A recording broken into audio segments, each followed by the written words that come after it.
12 नवंबर 2025 की बाबा की साकार वाणी है। बाबा कहते हैं, मीठे बच्चे, तुम ड्रामा के खेल को जानते हो, इसलिए शुक्रिया मानने की भी बात नहीं है। आज का प्रश्न है, सर्विसेबल बच्चों में कौन सी आदत बिल्कुल नहीं होनी चाहिए? उत्तर में बाबा कहते हैं, मांगने की। तुम्हें बाप से आशीर्वाद व कृपा मांगने की भी जरूरत नहीं है। तुम किसी से भी एक पैसा नहीं मांग सकते हो। न बाबा से हमें कृपा आशीर्वाद मांगनी है, न किसी से हमें पैसा मांगना है। बाबा कहते हैं, मांगने से मरना भला।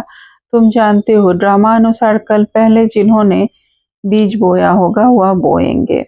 जिनको अपना भविष्य पद ऊंच बनाना होगा वह जरूर सहयोगी बनेंगे। तुम्हारा तो काम है सर्विस करना।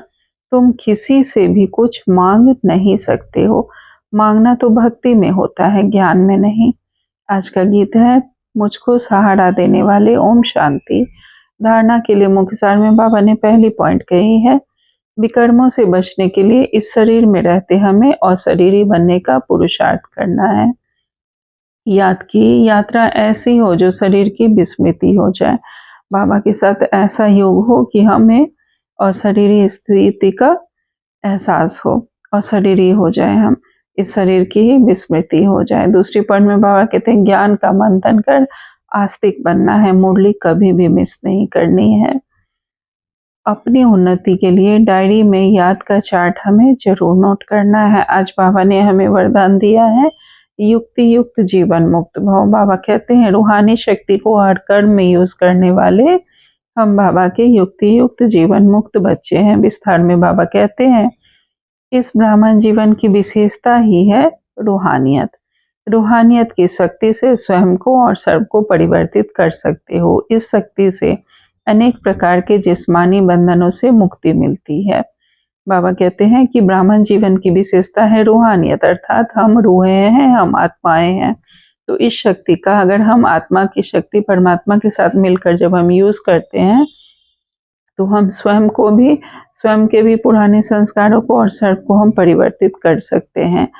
और इस शक्ति का यूज करके अनेक प्रकार के बंधनों से हमें मुक्ति मिलती है। लेकिन बाबा कहते हैं कि लेकिन युक्ति युक्त बनकर हर कर्म में लूज होने के बजाय रूहानी शक्ति का यूज करो। युक्ति युक्त बनकर किसी भी कर्म में हमें ढीला नहीं पड़ना है, रूहानी शक्ति का यूज करना है, अपनी शक्तियों का यूज करना है। बाबा कहते हैं, मनसा वाचा और कर्मना तीनों में साथ साथ रूहानियत की शक्ति का अनुभव हो।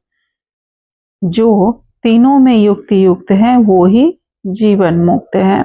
आज का स्लोगन है, सत्यता की विशेषता द्वारा खुशी और शक्ति की अनुभूति करते चलो। सत्यता की विशेषता से हमें खुशी की भी और शक्ति की भी अनुभूति करते चलना है। आज का ऑब्जेक्ट सारे हैं, जो भी परिस्थितियां आ रही हैं और आने वाली हैं उसमें विदेही स्थिति का अभ्यास बहुत चाहिए। इसलिए और सभी बातों को छोड़, यह नहीं होगा, यह नहीं होगा, क्या होगा, कैसे होगा।